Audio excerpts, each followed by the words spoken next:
Hi, folks. Welcome. We're going to get started in just a minute.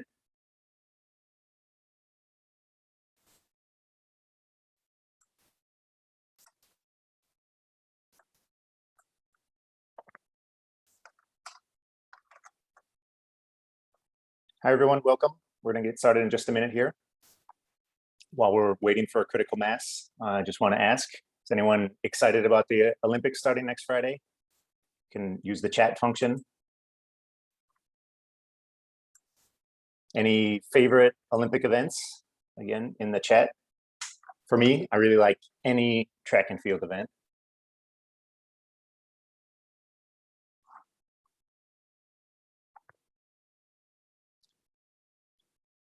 Not a chatty group today. Okay, here we go. Gymnastics. Thanks, Morgan.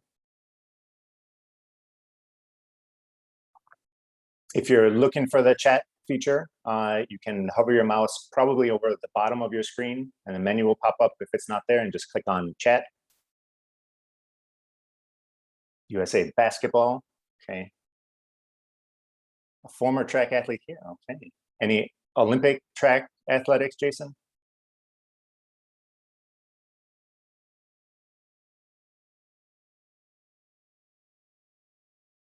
And yeah, Jonathan, the opening ceremony is next Friday. For everyone that's joined us, thank you, welcome. We're going to get started in just a minute.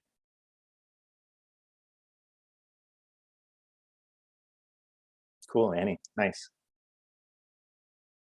Injuries, Jason, all right. What about the recent New York Times article? Did everybody see that article about Lake Michigan? It's a good one. Talks about the idea that maybe Chicago gets a pass in climate change, can be a climate refuge from people on the coast or people escaping wildfires. But it talks about kind of the threat of the swings of Lake Michigan and precipitation. So if you haven't seen that, check it out. Insanely excited. Diving, beach volleyball, gymnastics. Yeah, me too. Pretty much all of it. I just love the big international events, any of them. World Cup, Olympics, stuff like that. Love it. Saw the article. Great. Okay, I think we can get started here. We got a critical mass. Oops. So welcome, everybody. This is event number 2 of this year's Drinking Water 123 Academy. I'm Justin Keller with the Metropolitan Planning Council, and we got another great event planned today. But first, I need to do a little bit of housekeeping. So please use the chat box as you have been doing about the Olympics. Please use that for all general conversation and remarks. But if you have a question for the presenters, please use the Q&A button for that. Also, just so you know, we're recording today's meeting, and we'll share that link in our follow-up email next week. And we have a live captioner today. So if you'd like to use that, click the CC button in the menu below, or Morgan will drop the link in the chat.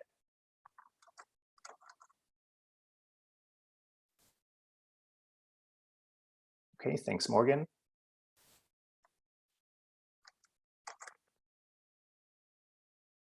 Okay, I need to put on a different hat for just a moment.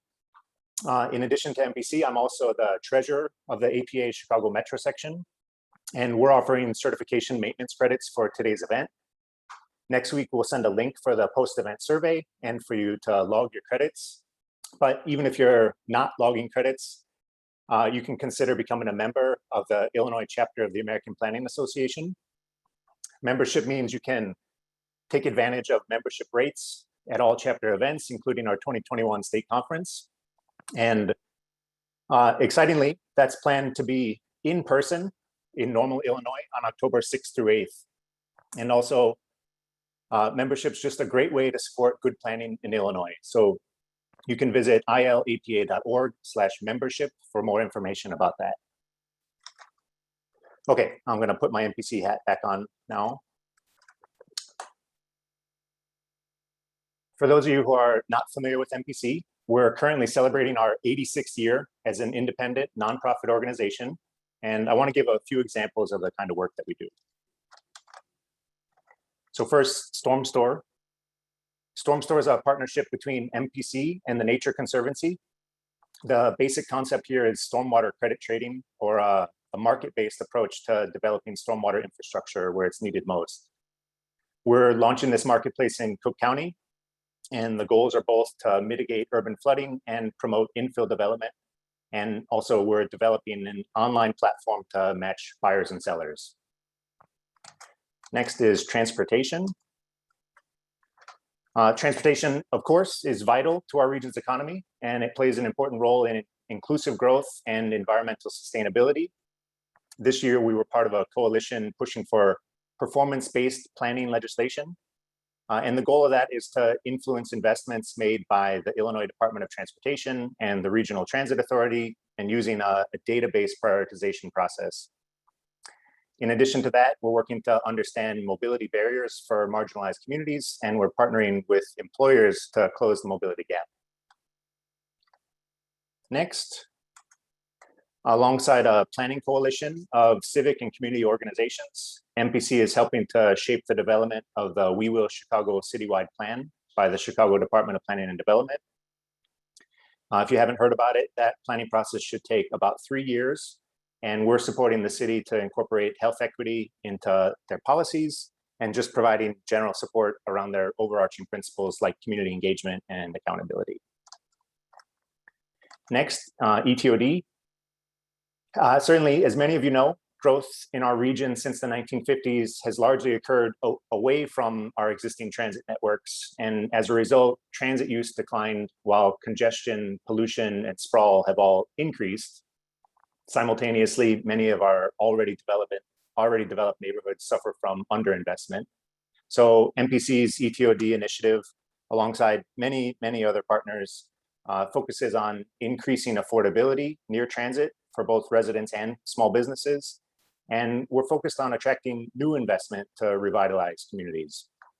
One exciting recent milestone to note: the Chicago Plan Commission adopted the Equitable Transit-Oriented Development Plan, and that proposes policy actions to advance desegregation, wealth building, public health, and climate resilience. So really cool, and all that stuff is really cool. I'm always in awe of the work that the organization and my colleagues do, and we couldn't do it without a host of other partners, like most of you on the call today. So thank you all for supporting the work that we do and for letting us partner with you. But the topic that brings us all here today, of course, is water.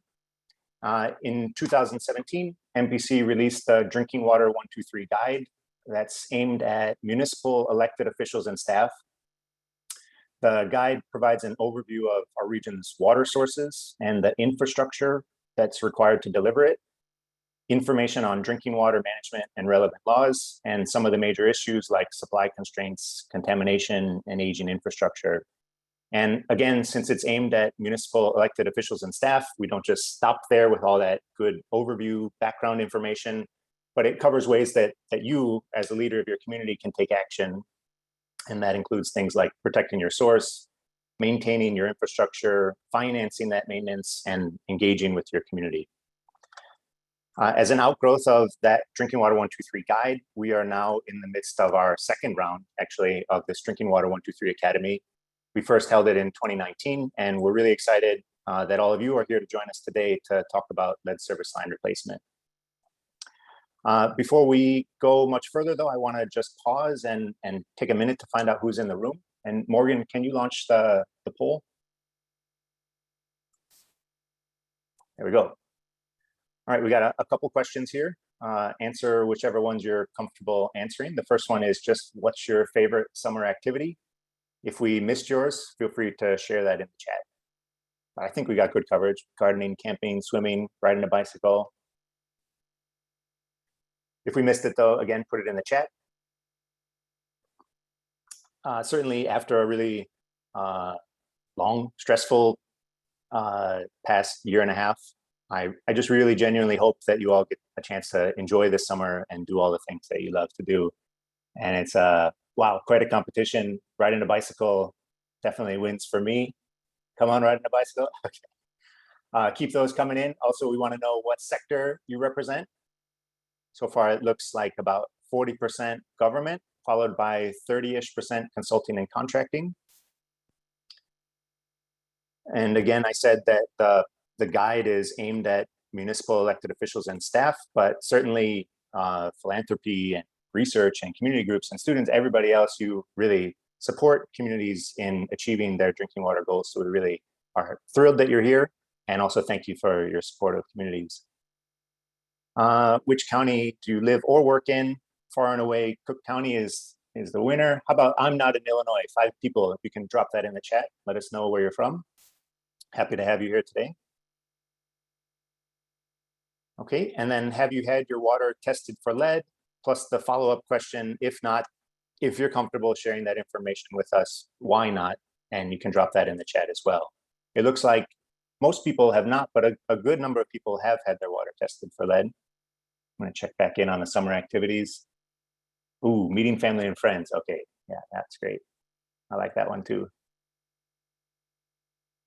People that don't know how to, we're gonna cover a bit of that today.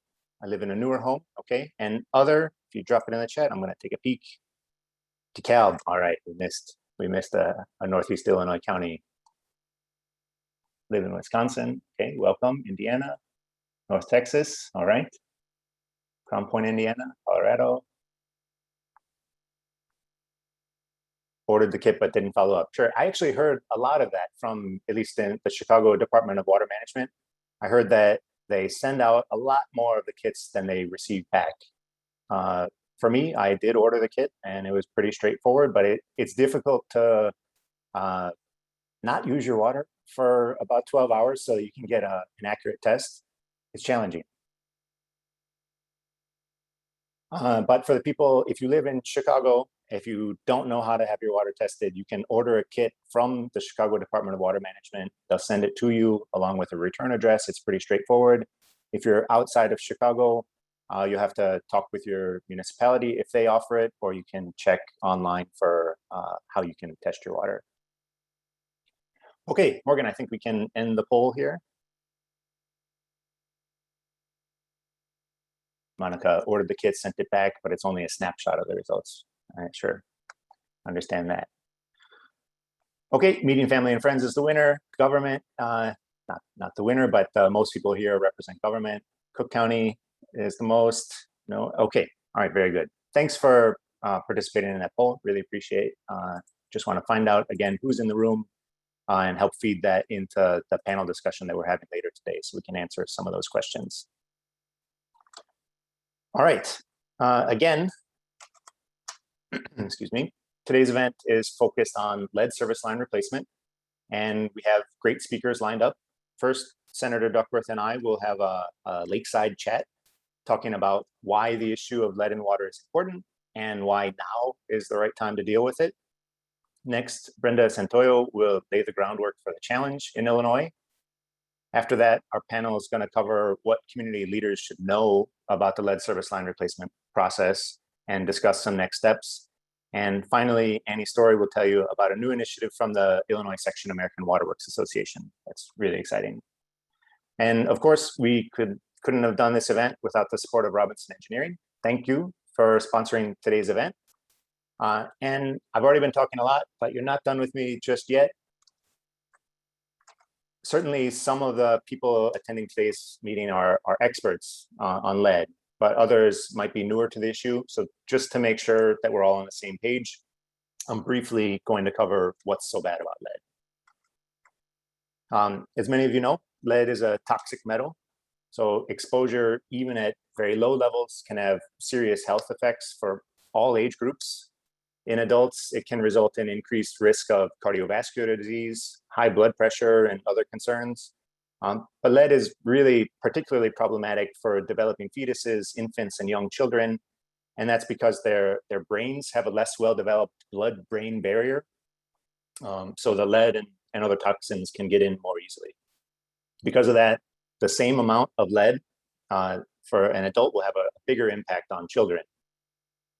Lead in water is not the only possible source of exposure, but it's estimated that about 20% can come from drinking water. And also for infants on powdered formula that you mix with tap water, that can rise to 40 or even 60%. And I recognize this is all scary stuff, not trying to be a fear monger here. If you think that you or your kid were exposed to lead in water or other sources of lead, the CDC recommends that you call your healthcare provider, and they can help you decide if you need a blood lead test and recommend some other follow-up actions. But it's a public health risk, and now is the time to deal with this. It's been around for a long time, and we've got some momentum, and let's tackle this. Lastly, I need to cover how lead gets into water. So first, it's rare for lead to occur naturally in water sources like Lake Michigan, or for it to come from a water treatment plant. Most often, it ends up in drinking water through your plumbing materials, like the lead solder or galvanized steel pipes. So those galvanized steel pipes, for example, the inside can corrode and trap small pieces of lead, but that's only if it's downstream from a lead pipe. So for example, if I'm going to get it into a minute, but the public side is lead, the private side of the service line is galvanized pipe, then when that corrodes, it can trap small pieces of lead, even if you already replaced the lead half. We'll get back to that in a minute. In addition to pipes, some older faucets can contain unsafe percentages of lead. The laws were changed, and now there has to be a very low amount of lead in all faucets and fixtures, but some older ones might still have it. And finally, lead service lines, which is really the main topic we're here to discuss today. The service line is the pipe that connects your home or your business to the water main. And these lines may be made from lead. There's no guarantee, but it's especially likely if the building was constructed before 1986, because that's when the use of lead service lines was banned. But you can see on this illustration the service line at the bottom. Finally, on this slide, I have to discuss the ownership question. Sometimes there's a public side and a private side. The public side, you can see actually on the illustration here, the property boundary, and there's the public side on one side and private on the other, but it's not always like that. So one of our panelists today actually said that the city of Denver doesn't own any portion of the line. So essentially ownership is different in different places, and that's often governed by local public ordinance. So make sure you check into that when you're getting ready for your lead service line replacement plan. Next up should be Senator Duckworth, but let's see if she's arrived. Let me check. Going to be joining soon. Okay, I'm gonna ad lib for a moment. I wanna skip ahead. This is something that I included at the end of last month's meeting, and I just wanna make sure that anybody who might have skipped out early get a chance to get this information. Once again, like we did 2 years ago, MPC is offering no-cost technical assistance for communities that want to apply for our technical assistance program. Sorry, one moment. Okay, so we're accepting applications for our technical assistance program now and continuing through October 28th. This year, we're prioritizing projects related to water affordability and lead service lines. And you can get more information about that at metroplanning.org/DW123TA. So that's drinking water 123 technical assistance. And you can feel free to reach out to us to discuss any project ideas. We'd be happy to help develop those with you. And I just heard that Senator Duckworth has arrived. So welcome, Senator Duckworth. We're happy to have you today. Hi, thank you. I'm sorry they've caught a 2-vote series, so I'm running in and out, but I'm so glad to be able to make it today. Thank you. Yeah, thank you so much for spending some time. We know that you're very busy. We got a handful of questions that we'd really like to get your input on. And first of all, we should start with why the issue of lead and water is important to you. Well, I mean, it should be important for all of us because it's a poison. None of us want to be poisoned in our own homes from the very drinking water that we need to nourish our bodies. Look, more than 6 million homes get water from lead service lines, and people don't even know it, including in Illinois, where we have more lead service lines than any other state in the nation. We have 23% of the lead service lines in the country are in Illinois, and most of it is in the Chicagoland area, in particular within Cook County. I think it's particularly disturbing to me because it can cause irreparable harm to the brain, the nervous systems of children, According to both the EPA and the CDC, there is no known safe level of lead in a child's blood. So if anybody says, well, what's the safe level of lead? It's 0. There's no known safe level of lead that should be in a child's blood. So it's absolutely necessary for us to eradicate what I see as a ticking time bomb of poison in our water system. I started working on lead service lines when I was in the House, and we were dealing with Flint, Michigan. And what happened was that they switched the source of their water from municipal water to the Flint River to try to save some money. Turned out the Flint River was more acidic, and that acidic water actually dissolved the protective coating that was on the inside of the lead service line, allowing the lead to leach into the water system. That is a lesson for all of us because as I said, 6 million homes right now get water from these lead lines that are still in existence and have that protective coating, at least as far as we know, may still be intact, but it may have been worn away. So now I get to be the chair of the subcommittee on water and I'm a founding member of the Environmental Justice Caucus. And I will tell you that this issue, along with numerous other environmental issues, disproportionately also impacts poor communities, rural communities, and minority communities. And that's just not okay. We should all have access to clean, safe water, no matter who you are or what zip code you live in. Bottom line. Yeah. So we covered some of that, the health impacts, and we're going to ask you about the environmental justice considerations in just a bit. But I just want to say from a personal note that I have a 2-year-old daughter. We moved to an older home recently, and I wasn't sure if we had a lead service line. So I sent out for a sample kit, and I was really relieved, of course, when it came back negative. But I work in water, so I knew how to check and what to do if the result was positive. But we just did a poll shortly before you joined, and some people are not sure how to check. So I think that this is an issue that we need to have a lot of support around, and we just want to know what you're doing for all Americans to help protect us from the threat of lead in pipes, fittings, and fixtures.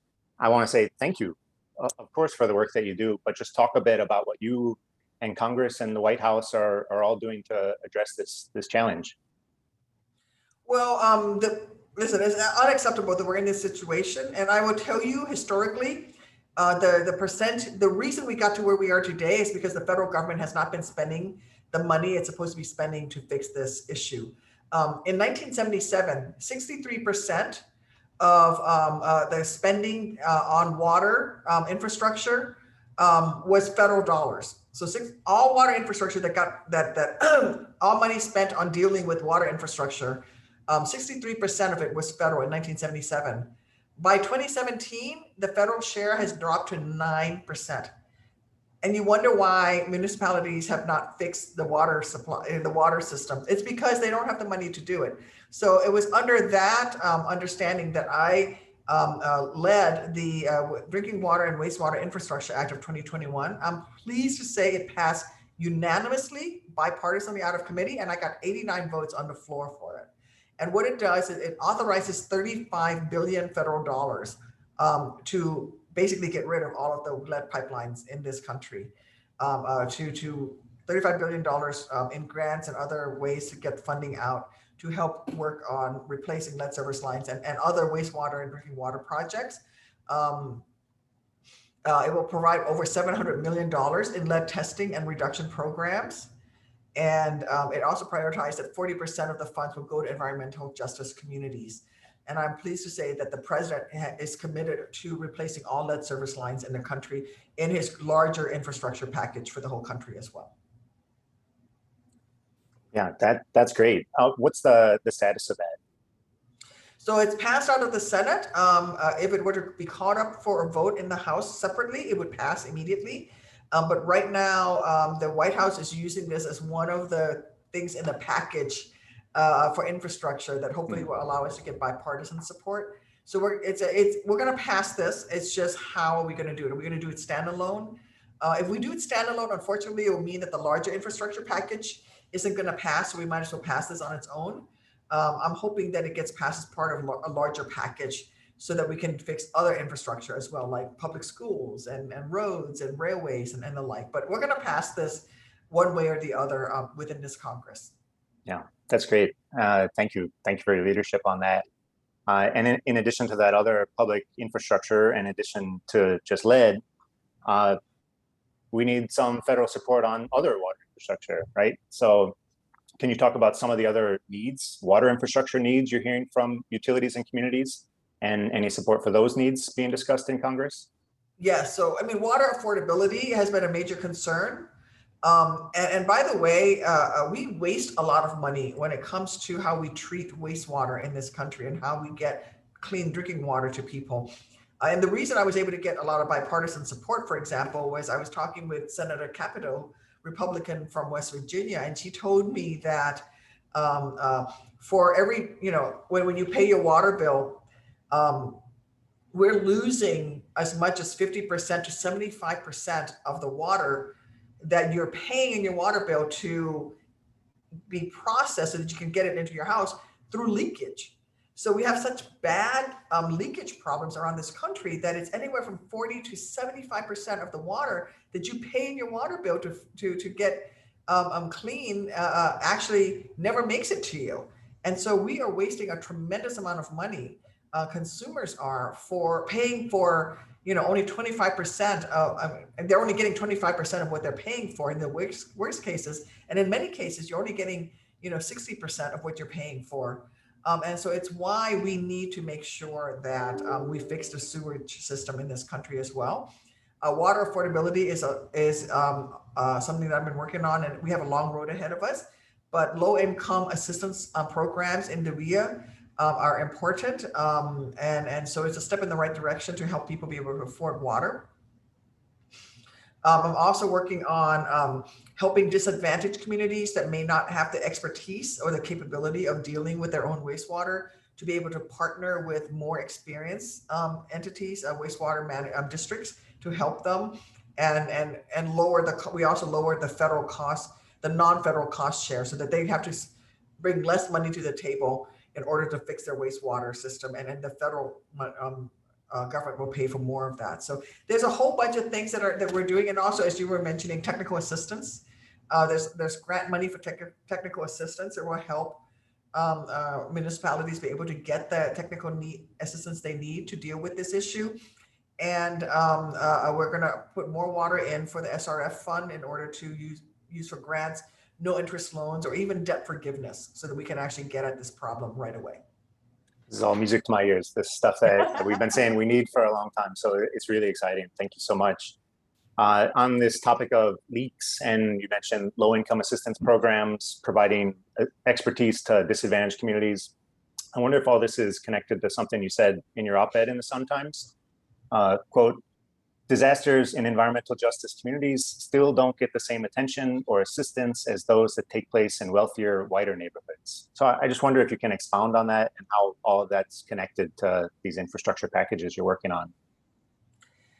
Yeah, it comes back to environmental justice. Basically, Black and brown communities are where we have located our most polluting industries.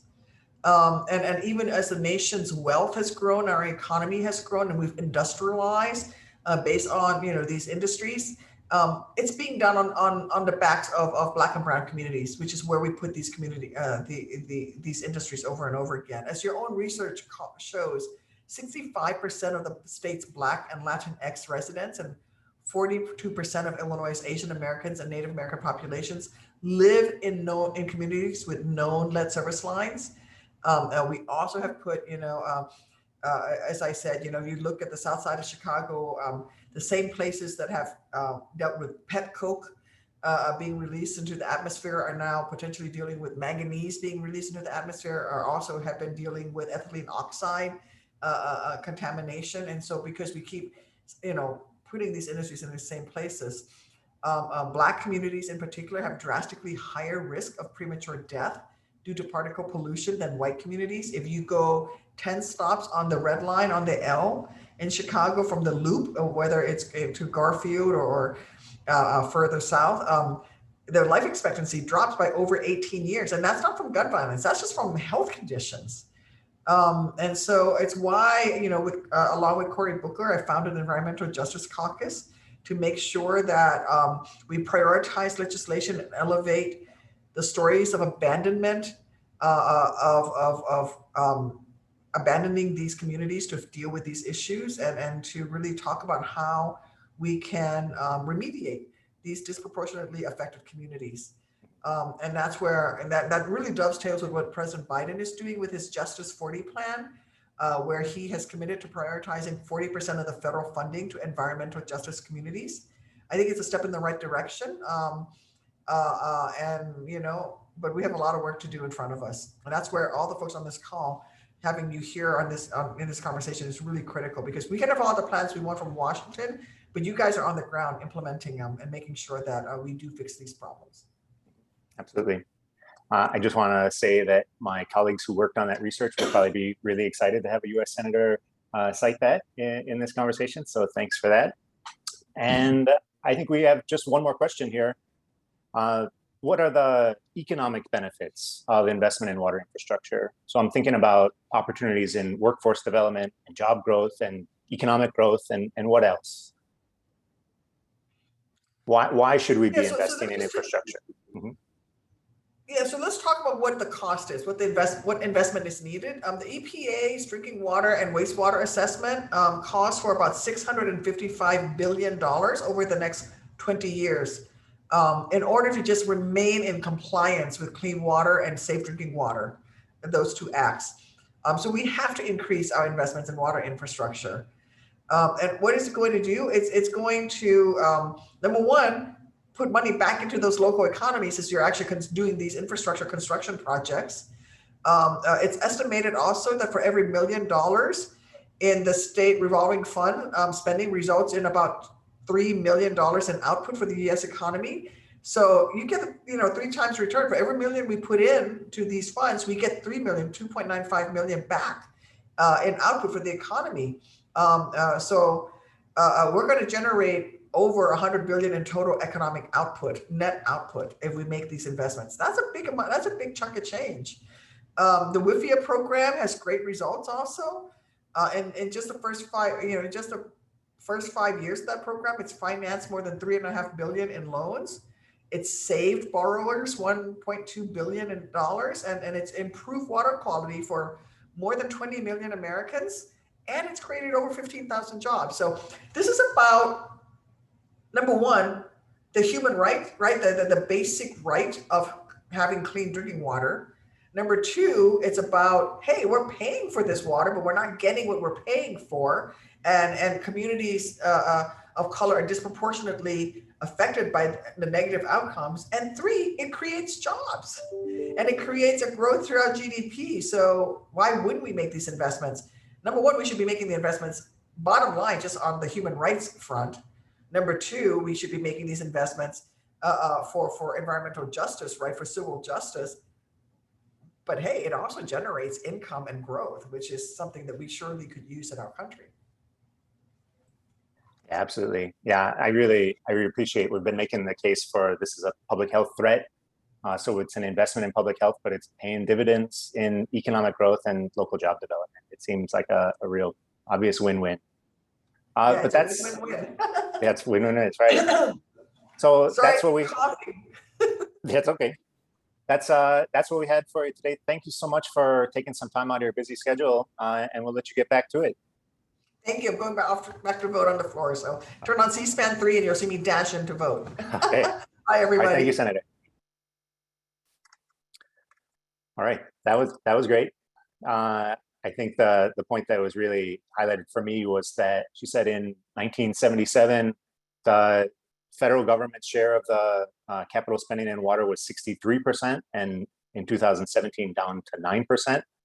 But then just making the case for upping that percentage is really an investment in our own economic growth and public health and jobs and everything. So really fantastic. Brenda's up next. You can start sharing your screen and I'll introduce you. We're going to have another overview of the challenge of lead service lines in Illinois. And Brenda is a policy associate at the Little Village Environmental Justice Organization. There, she takes part in advocacy, outreach, and research efforts pertaining to water justice throughout Chicago. Brenda.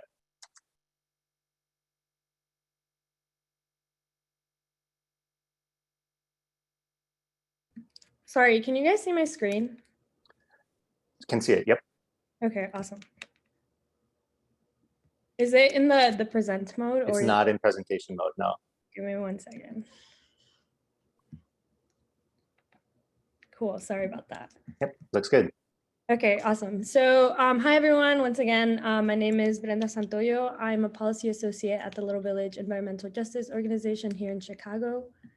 El Vejo works on a number of environmental justice issues at a local and state level through research, community organizing, and policy advocacy. And then today I'm going to be giving you all a little bit of a background on the issue of lead service lines in Illinois, some of the challenges that are faced and what is being done to address them.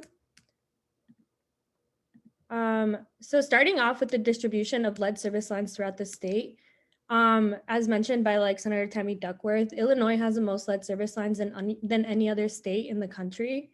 In Illinois, there is 686,000 known lead service lines throughout the states that have been reported to the Illinois Environmental Protection Agency and are being kept inventory of. However, it is estimated that there's potentially over 1 million actual lead service lines throughout the state, since there are thousands of lead pipes that are actually made of unknown material that could potentially be lead. And many communities also don't have complete inventories of all their lead service lines. So in reality, the number of lead service lines in Illinois is somewhere between 686,000 and 1.7 million lead service lines. The map on the right of the screen shows a distribution of lead service lines throughout the state. So the darker region shows the regions with like greater numbers of reported lead service lines, and the lighter regions show less lead service lines in those regions. This map just kind of shows that this is an issue that poses a threat to like households throughout the state. It's not just something that impacts like one area in the state. So that's something that like should be made clear. So moving on to the estimated cost of lead service line replacement. So the cost of lead service line replacement varies greatly on location, and that is because it depends on the ownership. Different municipalities have different types of ownerships for the private and the public side of the lead service line. There's also different requirements on like sewer regulations and also like the methods of lead service line replacement also may make the cost like vary in numbers. So some of the estimated costs of lead service lines range from $4,500 to as much as $25,000 per lead service line. So we can go ahead and offer about like $8,000 to be a rough average cost of replacing a lead service line. And given that $8,000 figure as an average cost per line, and knowing that there is roughly 686,000 lead service lines in Illinois, we can estimate that the average cost of replacing all of the lead service lines in the state would be about $5,488,000,000. Okay. So some of the environmental injustices that come up with lead service lines is the distribution of lead service lines throughout the state. We know that it's a statewide problem, but it doesn't impact all the communities in the same way. MPC, the Metropolitan Planning Council, actually released a report last year that showed that Black and Latinx Illinoisans are more than twice as likely than white Illinoisans to live in communities with 95% of the state's lead service lines. The graph represents that. It shows that the majority of Black and Latinx individuals reside within communities with the most lead service lines. It's also important to note that lead service lines are reported in higher quantities in communities with high numbers of renter occupied units and in communities with more households reporting incomes below the poverty line, which are often Black and Brown communities as well.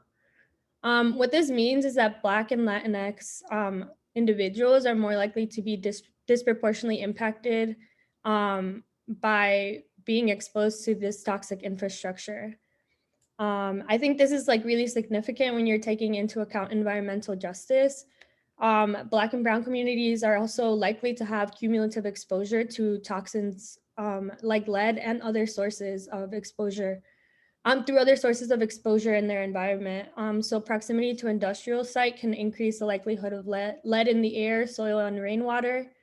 And also older infrastructure is also likely to have lead paint, which also increases exposure to these houses.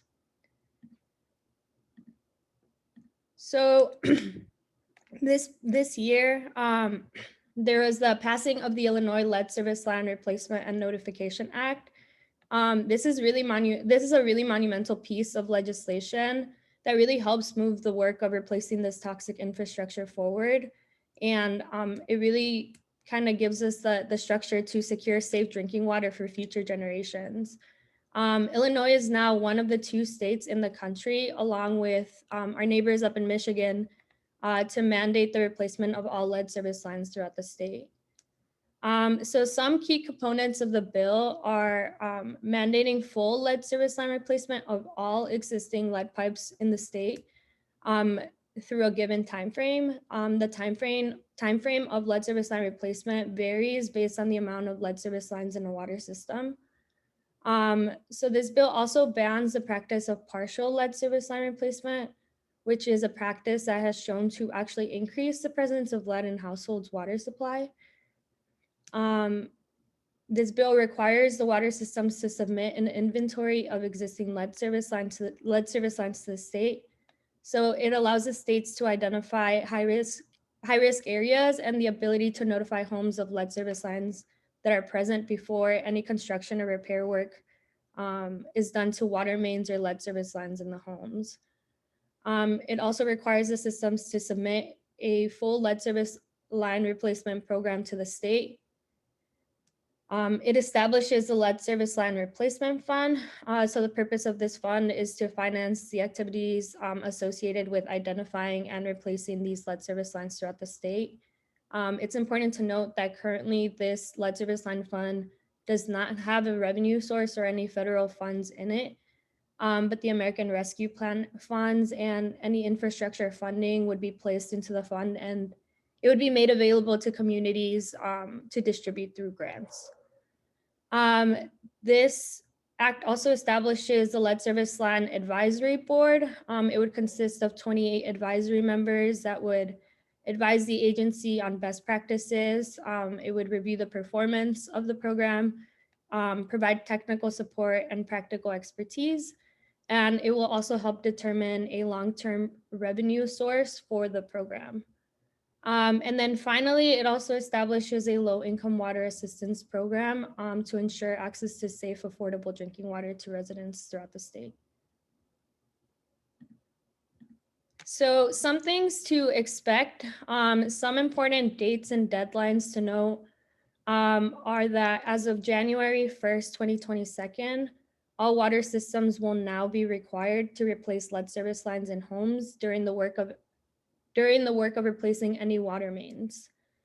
Initial lead service line inventories are to be submitted to the state by April 15, 2023. And then a final complete inventory should be submitted by April 15th of 2024. An initial lead service line replacement plan should be submitted to the state by April 15th of 2024. And then it should be submitted for review every year up until April 15th of 2027, when the final lead service line replacement plan is to be submitted to the state. And then finally, just to touch on like some of like the equity components of the lead service line bill and how it kind of addresses some of the challenges that we face when replacing lead service line. So by mandating the replacement of all lead service lines, it ensures that we're addressing the problem in all communities, not just the ones that have the means to solve the problem. It focuses our resources on supporting the communities that do not have the financial means or technological capacity to efficiently and effectively replace these lead service lines on their own. It prioritizes disadvantaged areas and high-risk facilities for inspection and for replacement. So It prioritizes the inspection of preschools, daycares, parks, playgrounds, and hospitals, along with other high-risk areas and facilities to confirm like any lead service line materials. And this is to make sure that like we are doing our best to mitigate like any harms, especially in high-risk populations like children under 5. It also establishes a lead service line replacement fund. So within a year of the passing of this bill, of this act, the agency should have a plan to administer the funds to community water systems. And the way that they would distribute these funds is by taking into consideration the prevalence of like low income housing, household income, poverty level, the prevalence of lead service lines in a community, and affordability of water to ensure that like these resources are being distributed to the communities that that need the support to replace these lead service lines. Like previously mentioned, it also establishes a low-income water assistance program. So this program incorporates like financial assistance, including funds for water efficiency and water quality projects to ensure that all residents have access to affordable, safe drinking water. This is important to consider when you're tying in access and affordability. So making sure that people are able to have access to this like safe, the safe water once the infrastructure is like clean. And then finally, it provides like equity provisions for job contracts. So community water supplies must make efforts to use contractors and vendors owned by minority persons, women, and then people with disabilities for 20%, at least 20% of all the contracts that are provided. It also encourages dividing up projects when economically feasible to allow small businesses to apply into these contracts. Like mentioned, replacing the lead service lines allows us the opportunity to invest in equitable workforce development opportunities and economic growth throughout the state. So that's kind of it for my overview on like the lead service line, the background on like lead service lines and the Notification Act. So I will hand it back to Justin to get started on the panel.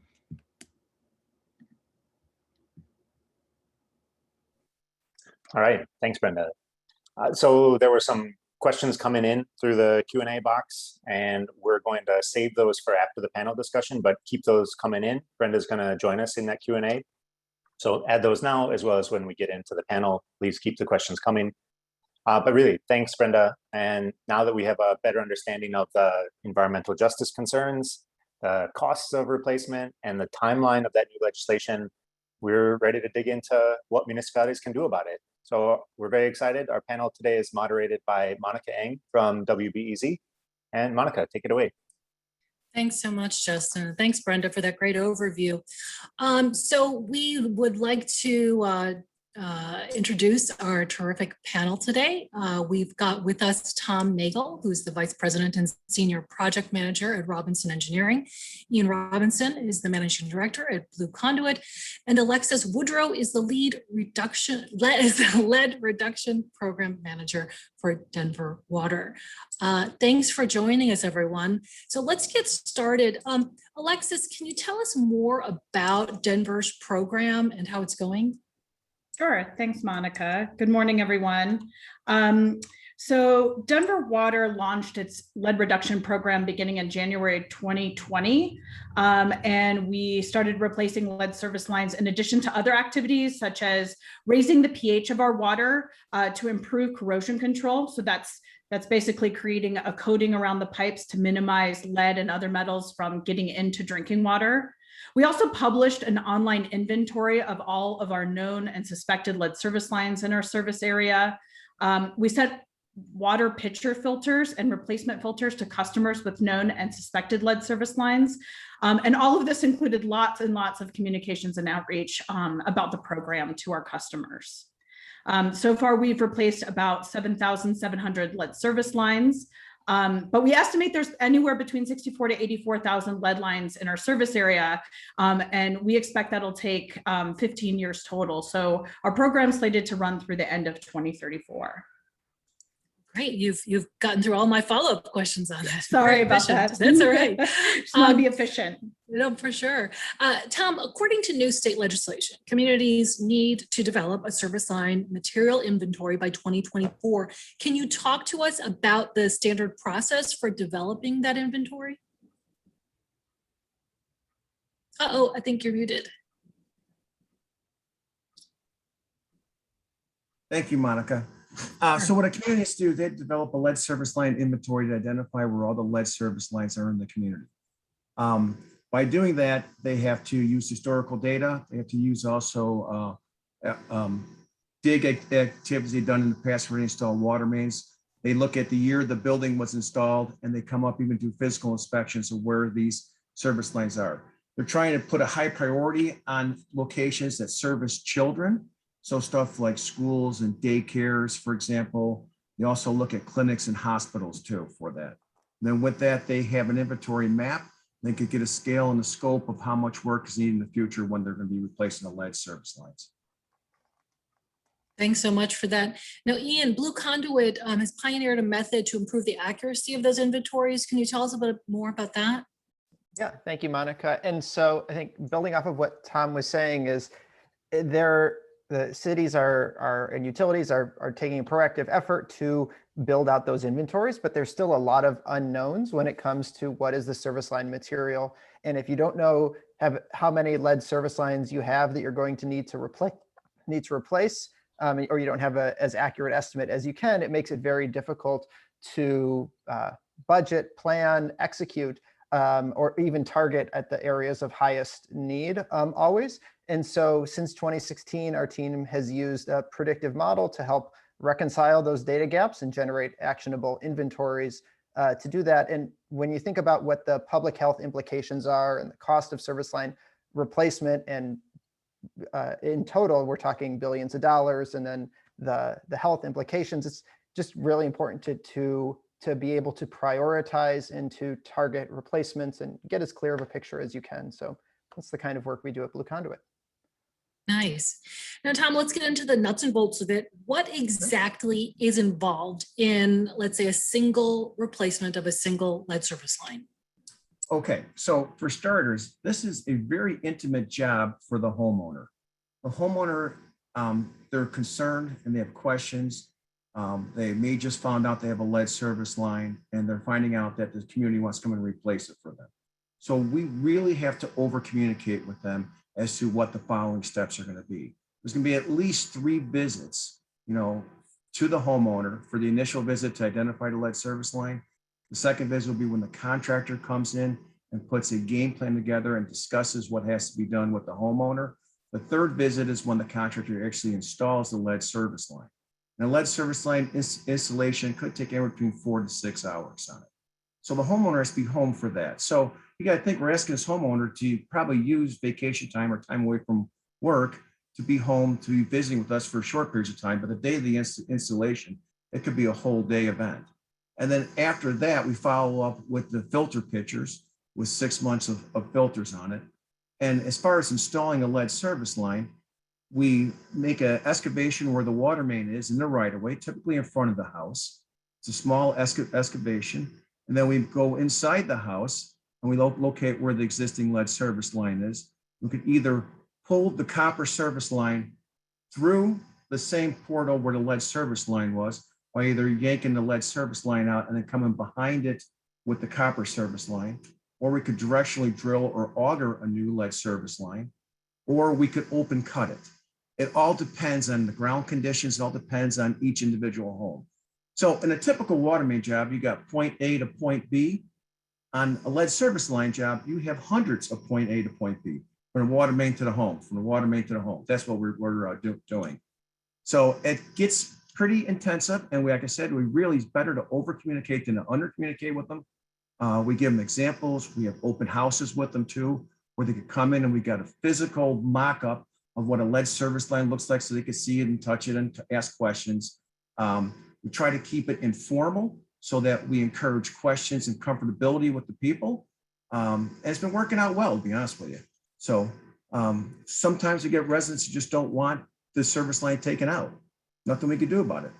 We ask them to sign a waiver, and they actually sign a waiver. Waiver says that there's adverse health effects could occur and that they may be forced to pay for in the future. And they still say we don't want it. And they sign it. So, but I'd say 95% of the people are all for it. They're thankful. It's just wonderful that the IEPA is providing funding for it and that they're not paying for it. It's increasing the home value. It's increasing quality of life. It just makes everything better, to be honest with you. Wow, thanks for that. I'm surprised to hear that some people just don't want it. I mean, I don't understand it either. home value, like where's the downside? Well, Ian, can you talk to us about the policy decisions that communities need to make up front to get this process started? Sure, Monica. And I think a lot of this goes into each community needs to put together its lead service line replacement plan. It's part of the new, both the lead and copper, federal lead and copper rule, but it's also part of what recently passed the Illinois legislature that indicates kind of starting from the beginning of how are they going to inventory, how are they going to address the unknowns. Sometimes you have the material on the private side of the service line is a different material than on the public side. How do you make those decisions? And when you have just partial information, and then the other is questions about and then that is we spoke about this a bit before, is the ownership question is what kind of activities can the utility do on the private side of the service line if it's owned by the homeowner? How do they get that access to be able to do work? Sometimes that varies from city to city. They can pass certain ordinances in order to allow that. The other question is about prioritization, kind of whether it's a policy or ordinance, but really it's in the decision and the plan. Where are you going to start? Where are you going to go next? Some other considerations, we can get into this in the Q&A, but how do you coordinate with city road paving programs? Some roads after they're paved have moratoriums on them.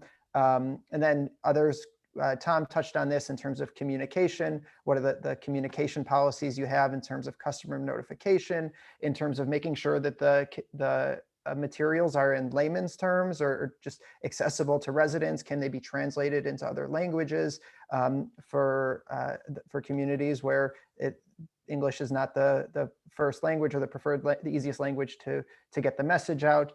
And then mapping as well in terms of communicating about service line location.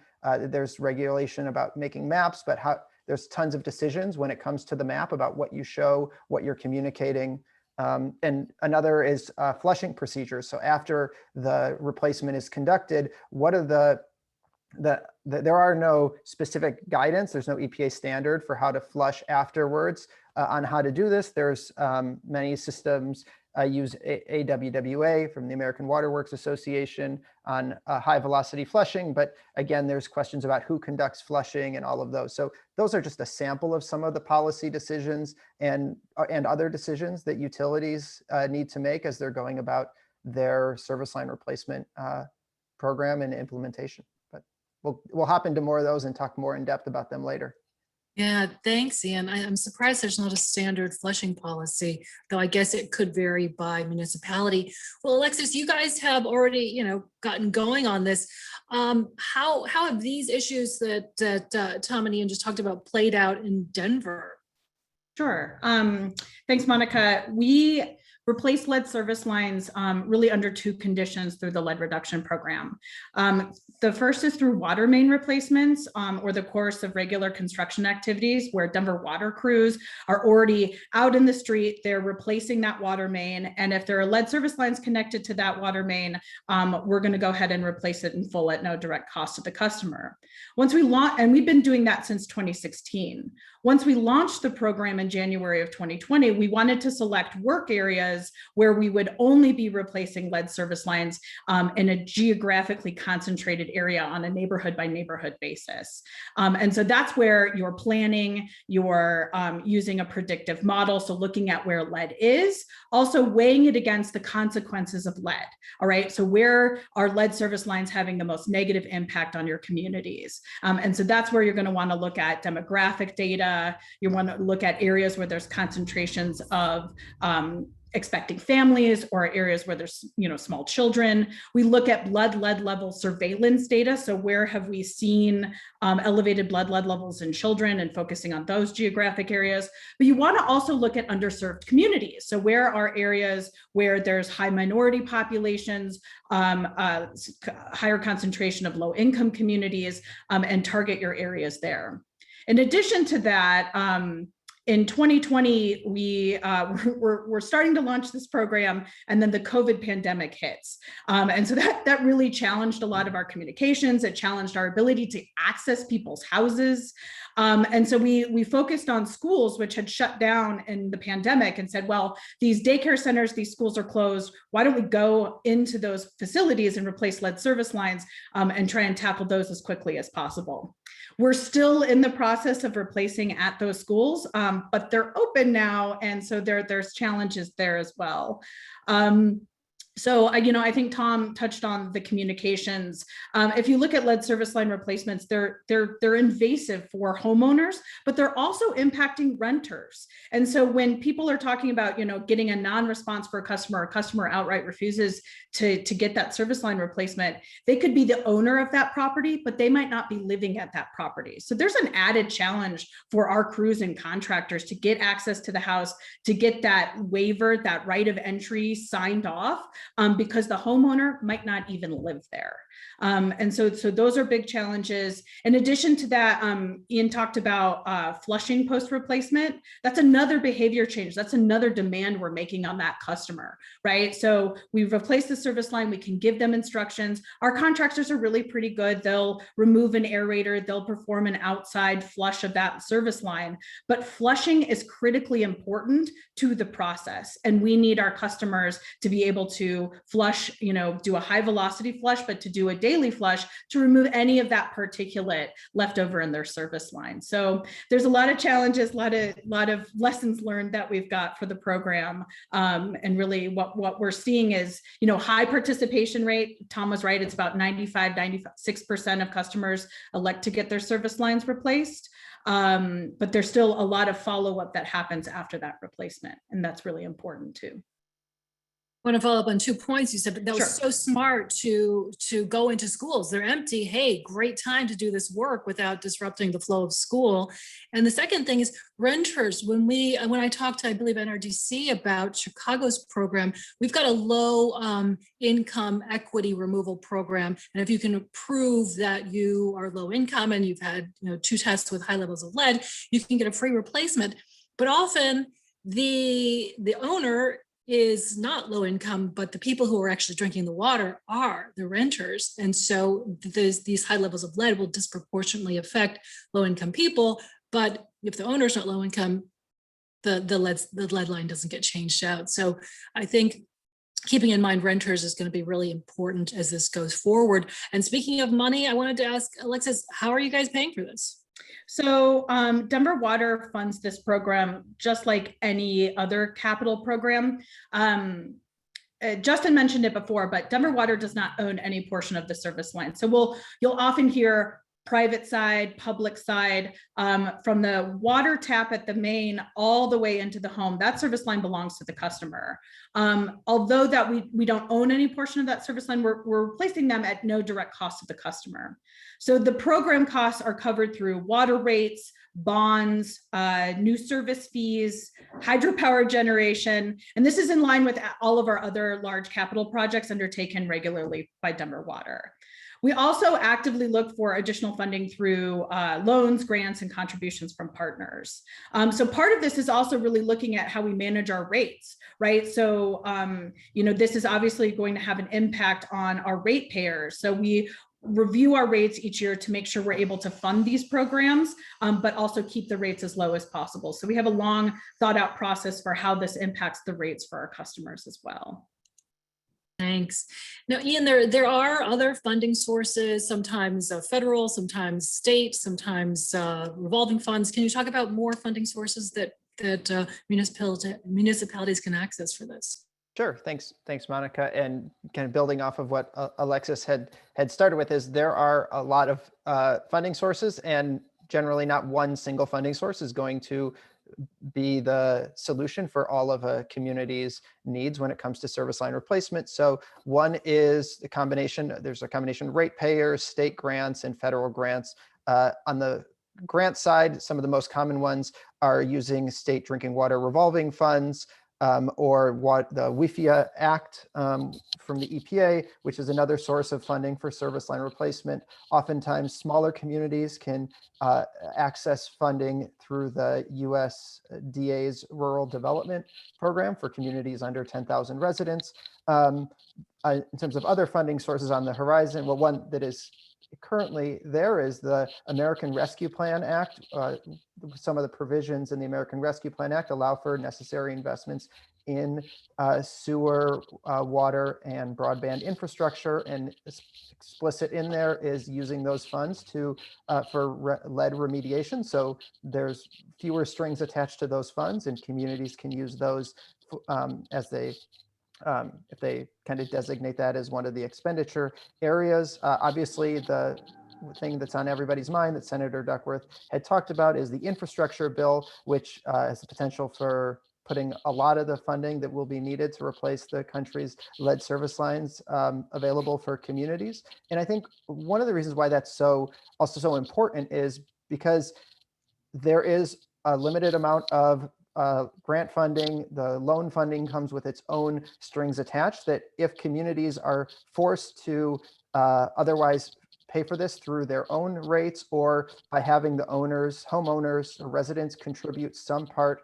of the replacement cost themselves, it leads to a lot of equity issues that instead of replacing the service lines based on where there is a greatest concentration of lead, then they're replacing based on where residents are able to pay for and participate in the program. And so that's why these kinds of programs are so essential to making sure that service line replacement is done as equitably and is done targeting where the lead is and not where people can pay for it. And even once you get there, a big part of it is getting buy-in from the homeowners. What have been successful strategies to explaining to people why this is a good idea? So for me, Monica, I could take that question. So like I said before, we try to do obviously public mailings, and we have a public meeting also about it. We have the open houses on it. We explain to people that there is a system in place to protect the water from the lead, and it's a corrosion control system. And in place, it works. And so far, these communities have all been passing their lead and copper sampling tests on it. But the only way to truly ensure we could eliminate the lead is to remove the lead service lines. And even then, even there's lead fixtures inside the home, we don't go inside, we don't do any of the lead fixtures. We just get the service line from the water main to where the home is. And they appreciate that. And they appreciate also that it's typically privately owned, kind of like what Alexis and Ian brought up. There's private and public sections of it. And the EPA, in their great wisdom, in 34 years, they've never done this. They've done this now. They allow you to lose state revolving loan funds for privately owned service lines. So in the past, you could replace it up to the right-of-way line, which is called a partial service. Now, they're going to try to eliminate all partial service and mandate you go from the main into the home and allow you to use federal and state funds for it. And thank God for that too. Because like what Ian's saying, we're using numbers probably about $10,000 a service line. You know, Brenda said the price goes from $4,500 to $25,000.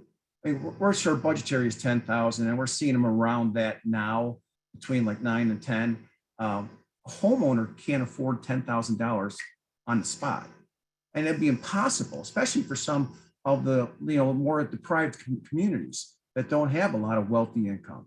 So, but like I said, thankfully the EPA is allowing the local governments to replace privately owned service lines with state revolving loan funds on it. And they have a system in place right now that allows a $4 million forgivable loan for a project. So it's just amazing. It's a blessing, to be honest with you. Yeah, that new provision in the revolving funds is going to be so important because you're right. Not everyone just got $10,000 sitting around somewhere. So Alexis, your community has a celebrated community engagement program. Can you talk more about how that worked to get people to say, yes, I want my lead service line replaced? Sure. I've touched briefly about our communications, but we leverage a lot of tools. This ranges from direct mail and door-to-door outreach to gain consent for those replacements. All of our materials are bilingual, English, Spanish. We also offer opportunities for translated materials in 5 other languages. And so in 2020, again, the COVID pandemic hit and it limited our ability for this in-person outreach. So we switched to these virtual community meetings and they were very successful. So it's, we were able to reach anywhere from 500 to 1,000 people for each of these virtual community meetings. We've actually continued that into 2021. So we have a construction preparedness meeting. We're also holding a series of virtual community meetings on filter usage. And what's great about those is it's not just talking to our audience. We're able to filter, questions in and be able to hopefully address some of the concerns that they have about the program. But it's important to remember, again, we're asking for behavior changes and we're asking for a lot of trust from our customers. We need them to open that mailer. They need to read our materials. They need to use the filter we provide, as well as we send out lots of water quality samples. So we need them to collect those water samples to help verify whether or not they've got a lead service line. And then when it comes time to replace that service line, we need access to their house at least twice. We need them to flush their pipes after replacement. And there's going to be so many barriers to trust. There's language barriers, there's cultural barriers, there's that landlord renter divide.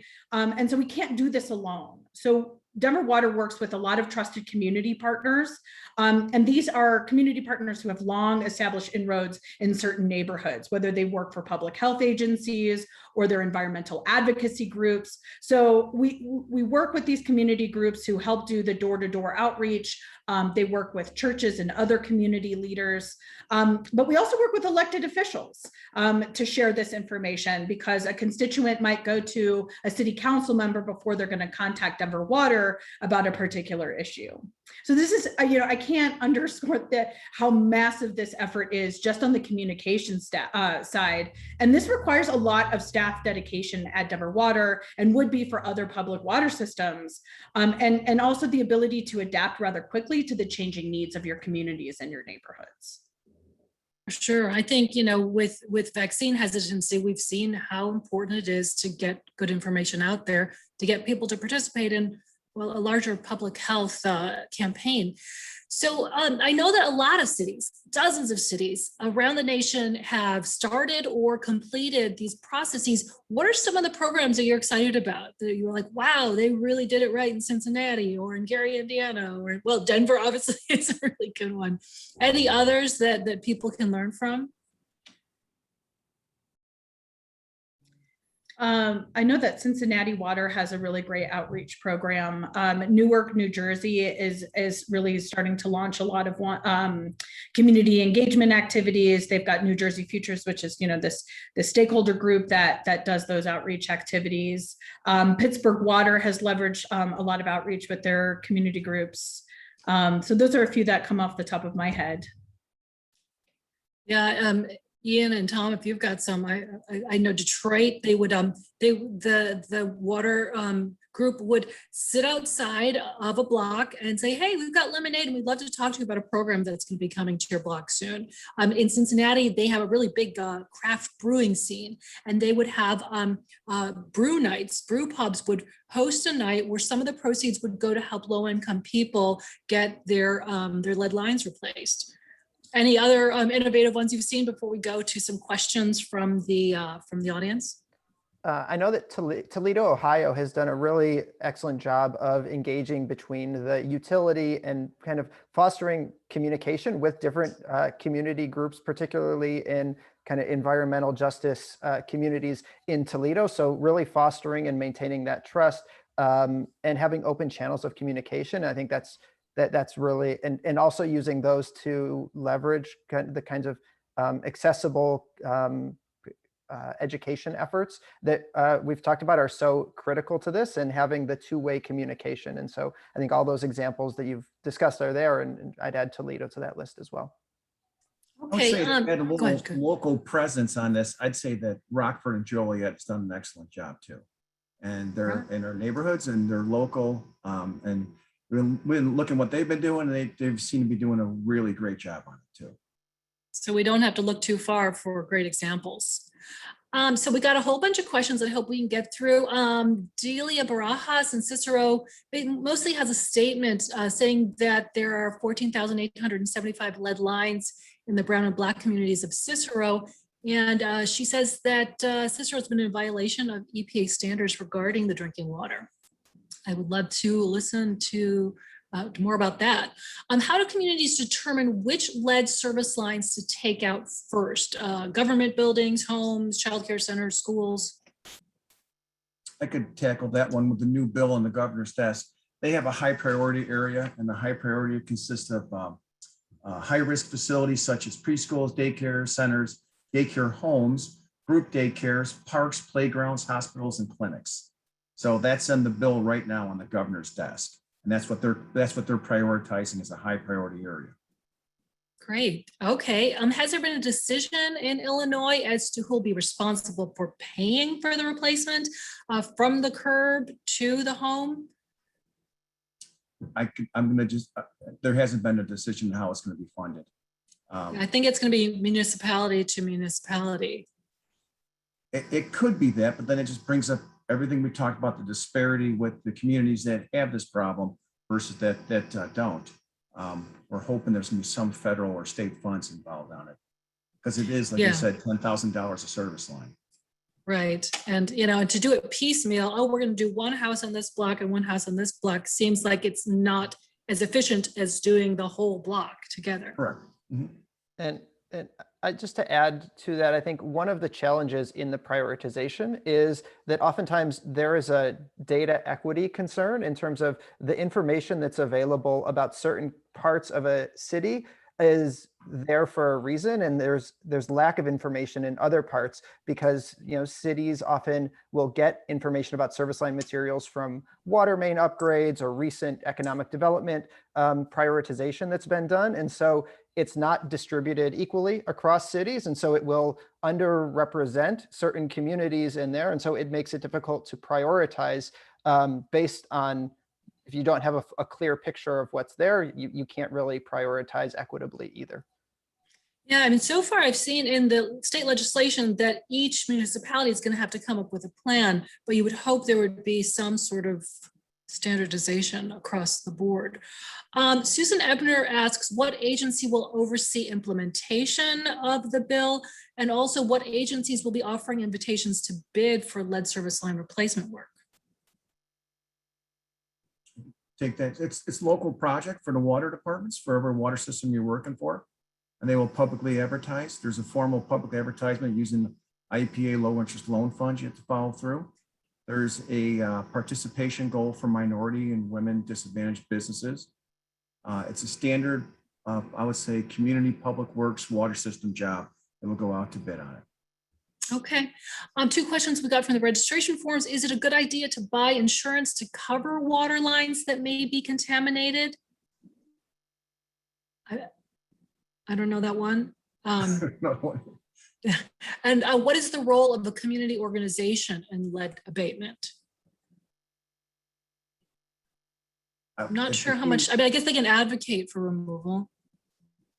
They can, but it's the water department is going to be the end all say all on it. So I think that the role of community organizations is really being helping be the voice of residents or reflecting there and being a central point of communication to facilitate either the advocacy or the information, and can be really an important resource for making sure that happens. But I think that's kind of where the role that community organizations play. As Tom said, it's the city that's making a lot of these decisions, and as much as they can coordinate with the community, that's better. Okay. Delia Barajas asks, how can children return in person to schools and hotspots where lead is present? And what about galvanized service lines? She had 17 when her water was tested. I know those are actually two different questions. Anybody want to tackle those? I know that in schools in Chicago, where I hounded the city until they finally checked, in schools where they found high levels in the fountains, they are school by school trying to either shut down fountains where they found high levels of lead or replace them. Hopefully they'll do that in Cicero as well. Galvanized service lines, I'm not so sure. Can they be replaced? Tom, do you know that? Yeah, they can be replaced. I think even Justin talked about how we have a lead service line upstream of a galvanized line, and it imparts little particulates of lead into the galvanized. And it should be replaced too, and it can be replaced. Regarding the drinking fountains at the schools, I heard about what you talked about too. I saw it on the news. We haven't had that condition with much of our clients right now, but and sure it's gonna be coming up, to be honest with you. Okay, another question. Is there any way to protect employees of contractors from being abused, wage theft, too long hours, and working conditions, I guess, when they go and they do these lead service line replacements? I'd that like be to an tackle OSHA that thing? one. Sure. Well, we have a contractor has to pay the prevailing wages, whatever the union prevailing wages are. It's actual interviews that we have with the employees regarding what their wages, how many hours they're working, how often they're on the job. The prevailing wage and documentation shows this on it when they submit an invoice. And the contractor won't get paid unless he has all this backup documentation showing that he has a fair, equitable workplace for his employees. Okay. And what materials will be used in the new pipe installation as states are moving away from lead? I know it's variable. Like, what are you guys doing in Denver? Copper? We use copper service lines. Okay, I've seen, I'm probably getting the name wrong, but it's some sort of like rubber. PEX. Yep. PEX. So it's different. You can use different materials. Have any of the ideas actually mandated that landlords replace lead service lines on rented properties? I haven't seen those. Have you seen those in any areas? Okay. For Alexis, this presentation focuses on lead service lines. Lead pipes were used for supply and distribution. When Denver's water crews encounter a lead supply distribution line, what does Denver Water do in that situation? So you're asking about lead lines in our distribution system, it sounds like. Yes. So really, there are no lead lines in our distribution system. If you ever get a chance wearing gloves, hold a lead service line that's a 3/4 inch lead service line, just maybe 2 to 3 foot section, and you'll see it is incredibly heavy.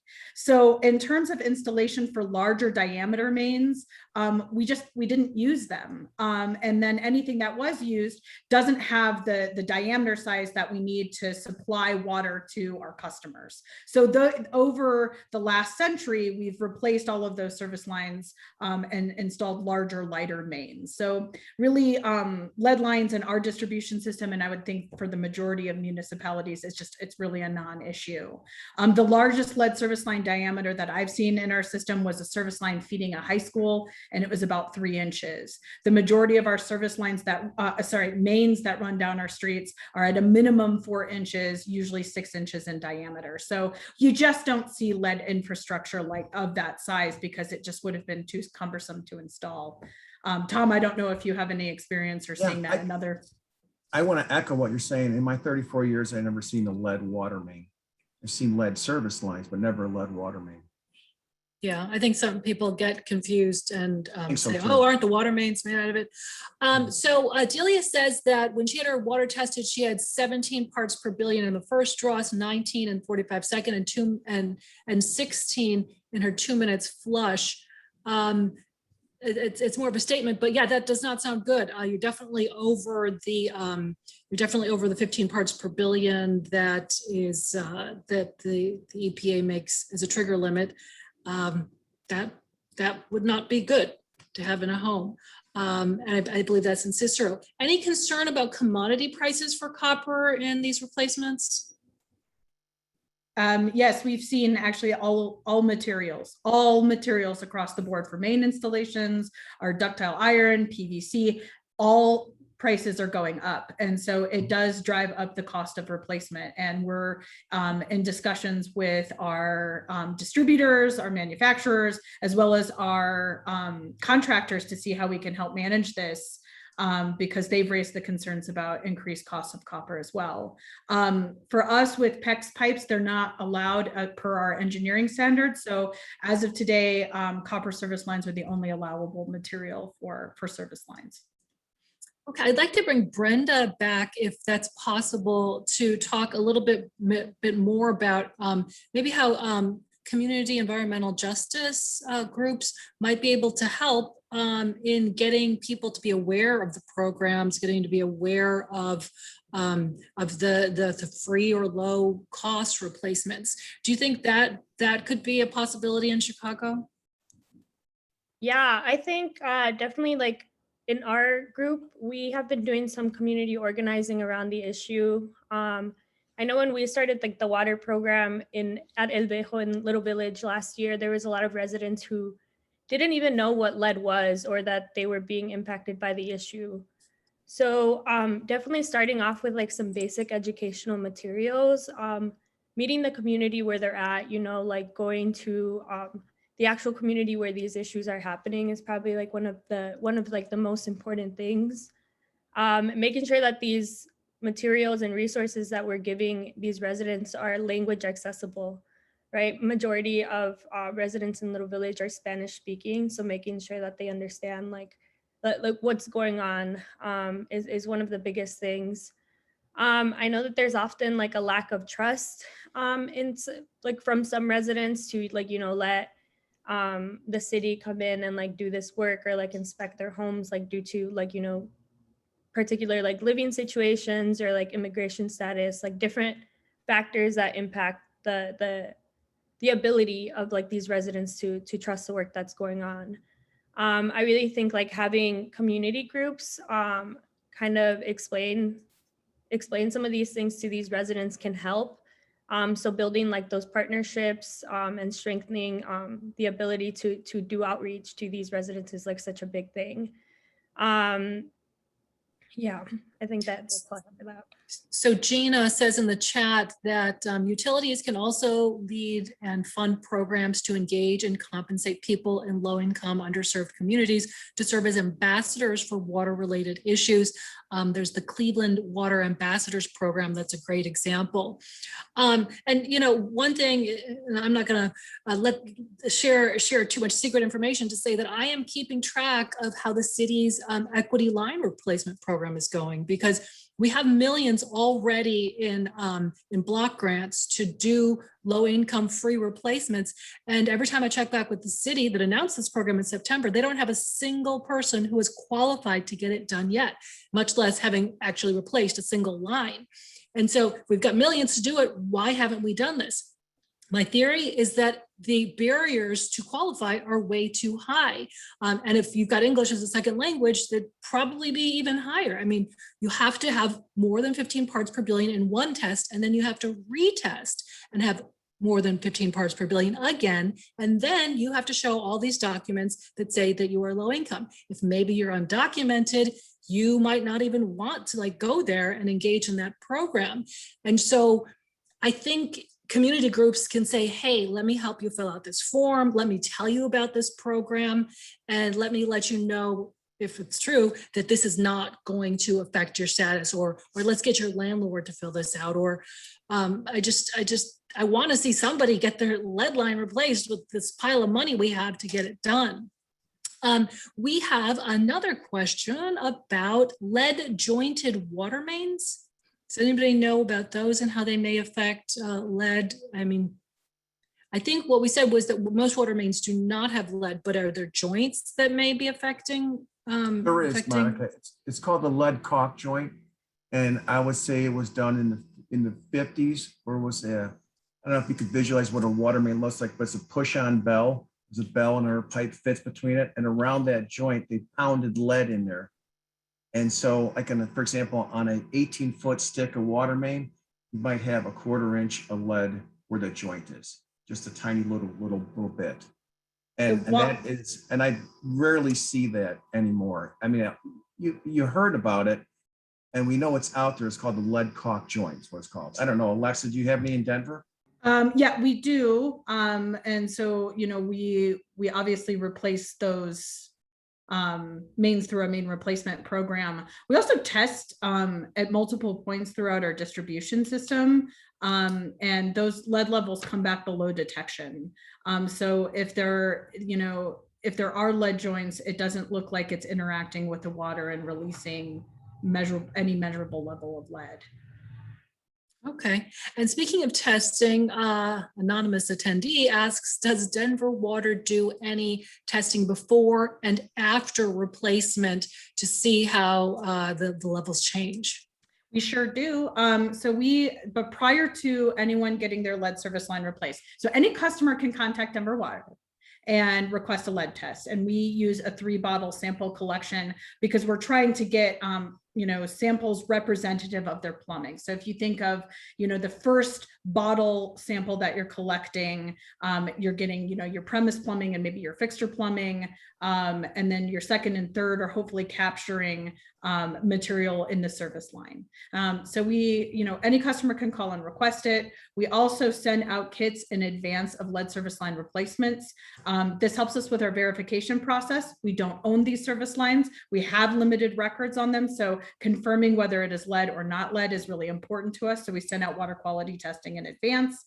And then 4 months after the service line is replaced, we also offer up a water quality test to our customers to look at the post-replacement samples. Okay. Yeah, that's really important. In Chicago, we've had the issue of people having higher lead levels after they got new water meters. So they put a hold on water meter installation and they're still trying to investigate why those levels went up. They hope to know it by the fall.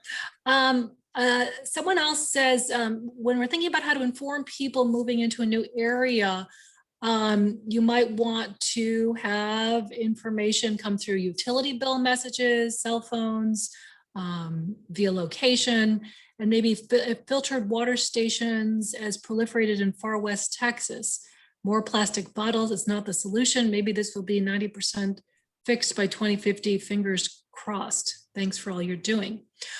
So I would just build on that. The first part of the comment in terms of how to make this information accessible is, I think one of the key things here is how to connect residents and being transparent for data with residents. And the new EPA lead and copper rule requires that inventories be made public and that they be made accessible. And so I know a lot of communities in Illinois have service line maps where residents can search by address. I think making those maps as accessible as possible with appropriate color schemes, bilingual, colorblind friendly, and then just so that it's not, so that residents can know, they can tell neighbors where to look, and that those maps also have information about what residents can do, who they can contact at the city, and that kind of information. I think that's really important for new residents or even residents in general to know what's going on.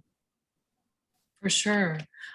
Susan Ebner says Plumbers Local 130 still pours lead joints. Tom, are you aware of plumbers still pouring lead joints? No, I am not. I don't know any community, maybe the city of Chicago, but I don't know any community allows lead service lines now. They're banned. Yeah, I mean, it should be noted Chicago mandated lead service lines until 1986, whereas Cincinnati stopped doing them in 1920 because of health concerns. And a lot of that, as records show, was due to the lobbying of the Chicago Plumbers Union, which showed up at City Hall every time we considered not mandating them and saying, no, they're the best things, must be mandated, which is frustrating. So does anybody have a final closing thought they want to share with the audience before we wind down today, this portion of the program? I just want to say thank you for letting me be part of the community, this group. We got a diverse group of people here with diverse opinions and diverse occupations behind it, and it was very enjoyable. So thank you so much. Thank you. Yeah, echoing what Tom said, thank you to everybody for, I mean, this is a great conversation, a lot of expertise on the panel and a lot of great questions as well, and to have Senator Duckworth as well. I think this was a great event to help the communities really understand what's happening now with lead service line replacement, important considerations, and how they can get ready for what's coming down the road in terms of funding and regulation. I'll echo both Ian and Tom. Thank you for the opportunity to serve on this panel. I think it has been a great dialogue, really interesting discussion and conversations and questions coming in. This is a community problem, and it's going to be solved by the community. And I think we have to be versatile. We have to adapt. And we really have to make sure that what we're communicating to the public is accessible, whether it be through language or trusted partners. And so just, we've got to tackle this together as a team. Well, Alexis, Tom, Ian, and Brenda, I want to thank you so much for talking to us for this Q&A part, and I will now kick it back to Justin. Thanks, Monica. That was really fantastic. I felt like I was listening to another great episode of WBEZ's Curious City. I'm sure I'm not the first person to try to make a bad joke. But Monica and all the panelists, really, thank you so much for a great conversation. I think that it's clear from that people still have a lot of questions on this topic, and I really love that we're able to answer so many of those. I guess I hope that the municipal representatives here and the community groups all have some clear next steps. But if you do have additional questions, please reach out to me, and I'd be happy to connect you with anybody here today. So I will drop my email in the chat. Annie, you can start sharing your screen, because we have one more presentation, which is Annie Story, who's going to tell you about the Water Ambassador Program. Annie. Thank you, Justin. It's great to have all of you here and are looking forward to sharing our new program with you. I am the Executive Director of the Illinois Section American Water Works Association, and we are here for safe and sustainable water in Illinois. So appreciate the opportunity to spotlight one of our new programs with all of you and share a little bit about what we do. When I started with the Illinois section, which was a year and a half ago, one of the key things that we started to talk about, and I know it was before me as well, was that public perception piece. And what are our consumers learning about, hearing about? What do they even know about our water? So similar to kind of some of the discussion that we've had today, but kind of going a little bit further than that, we wanted to pull together a program that will meet that need of really helping to inform our consumers, our elected officials about the value of water and kind of understanding our industry. So working together with the board of directors and other key communications and project engineers and operators across the state, the Illinois section just launched July 1st, our Water Ambassador Program. And this is an initiative that we created to elevate the public perception, our knowledge, the consumer education of our industry. Our goal is to present a new communication platform to have educational and promotional content at your fingertips in a manner that's relevant, it's engaging, and it is consistent. And so this program is open to public and private water utilities, and I'll share some information about that with you, but wanted to kind of give you an overview of what the program is, how it works, and hopefully get you excited about this and involved in this initial first 6 months. So our program is kind of similar to that Tree City USA program, where you're going to work within internally at your utilities, maybe with your public relations team or whoever handles your communications, so that you can have a self-certification process and communicate with your consumers. As I said, it's open to both public and private utilities. And our goal is that it's a consistent voice across the state. We're providing you content, other organizations are helping to provide us content, and so that you can have easy grab and send that out information to all of your consumers. And part of the program, we have 4 standards that we have to have a gold status within our program. And so our objective is that magnify our voice together to work together, and we will have a website landing page. You can actually go check it out, isawwa.org/waterambassador. When you get there, you'll see a nice big infographic that kind of tells you a little bit how the program works, and then a sign up form at the bottom. And once you've signed up, you'll get an email from me that then gives you the link to where you'll find the content. And we'll have each month, as well as some other categories, social media content, and we'll kind of get into that, video links and whatnot that you can then provide. You're also welcome to use your own content, and we encourage you actually to do that, but also want to make it easy for you. So we'll have here easy to use. We actually are not using PDFs, we're using Word documents so that when you pull down the document, it's an easy grab and go to there. We're making some social media recommendations for you, having placeholders for you to as like a PowerPoint slide deck where you can then insert more about your own utility to share, but most of the content will be right there ready for you to use. So getting into kind of our standards and how you can get to gold level participation. The first standard is the elected official education. So for some of you on here, you may have already hit standard 1 by inviting your elected officials here. We know how important it is for us to communicate the value of our water, why we need to maintain that infrastructure, why lead service lines are so important, that replacement piece. And so, but we also know sometimes those elected officials, right, they've got a lot of people coming to them with information. And so inviting them here to this academy, having a plant tour, providing them with the Water 123 resource, those are all ways that you can meet that first standard.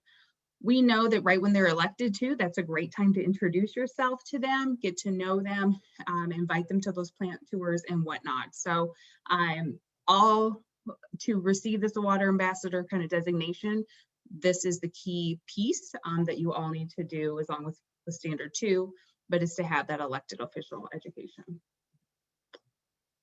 The next piece then, we're moving to the consumer education. Similar to kind of, I think, some things that were said here, right? People may just not have a full understanding of the value of their water. And, sometimes you get the bill and you might have sticker shock or you might not, but when helping to understand that information a little bit better, to understand that it is a great value of what you're receiving. And so our objective is to improve that understanding of our consumers on the value of water. So standards 1 and 2 will get you to then that bronze level. Then we're going to talk a little bit more about our industry understanding. Where does our water come from? I grew up in rural Nebraska where there was a lot of wells and we heard a lot about an aquifer, right?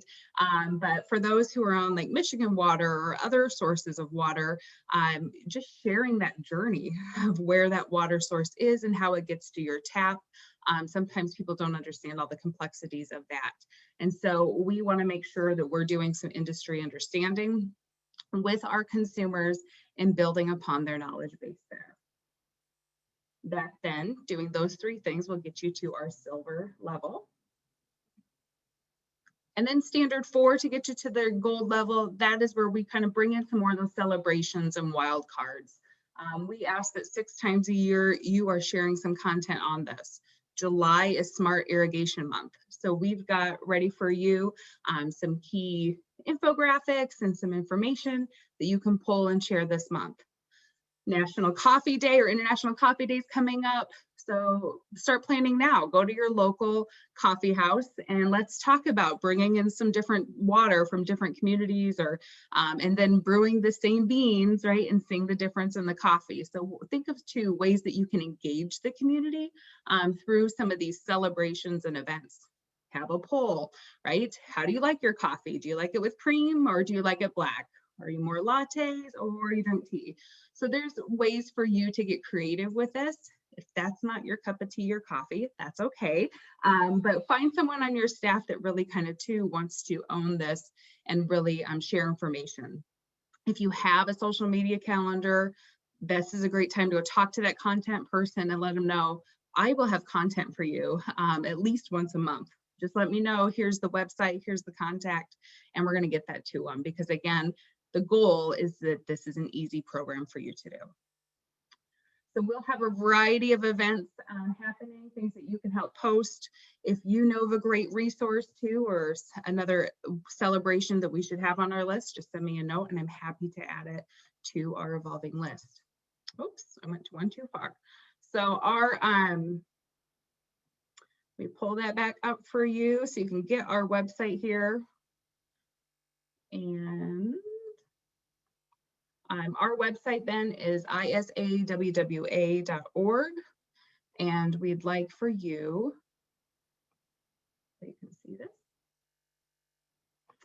to go ahead and take a look at the Water Ambassador. Again, this is open to all of our private and public utilities.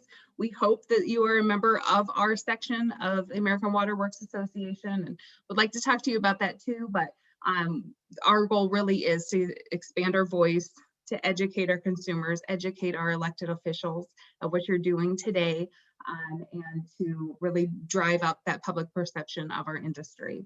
So I've got my email there. If you've got questions, don't hesitate to reach out to me. I've got a great set of public perception committee members. Some are on this call, so thank you for being here. But they too can help you answer some of those questions and help you with that public perception piece. Right. Are there any Thanks, Annie. questions? Yeah. Yeah, any questions? We got time.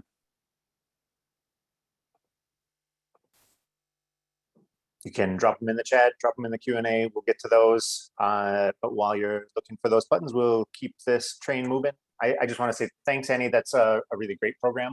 I think that it's really important to elevate the importance of water in our communities. And I like that sharing the journey that water takes from source to tap, right? You just turn on the water, turn on the tap and water comes out, right? But Yep. There's a lot involved. So thanks for that work. And I hope a lot of communities take advantage of that program. As Morgan said in the chat, we're going to share the link for that in our follow-up email next week. And we'll move on to just the wrap-up stuff that I've got here. Let me share my screen. Okay, I mentioned this earlier in the program, but once again, MPC is accepting applications for our technical assistance program now through October 28th. We're prioritizing projects related to water affordability and lead service lines, and you can get more information at this link here. And finally, make sure to register for the third and final event in this year's Drinking Water 123 Academy. The topic of that event is aging infrastructure and asset management. And we have another, like today, all-star group of speakers lined up. So really looking forward to that. And again, thanks to all of today's speakers. It was really a great presentation and I certainly learned a lot. I hope you all did too. And we'll see you all back here on August 19th. Thanks very much, everybody.